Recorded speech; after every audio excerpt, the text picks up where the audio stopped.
What's up, guys out there? Brian Dodds in particular. Just want to show you real quick, actually with the material test here. As you can see, we have a few different colors of vector lines here on the material test, and we'll just zoom in real quick so that we can have a little bit better look at what's going on.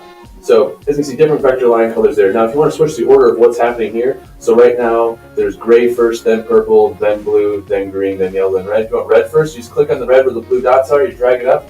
Red's first. You want purple first? Purple first. You want green third?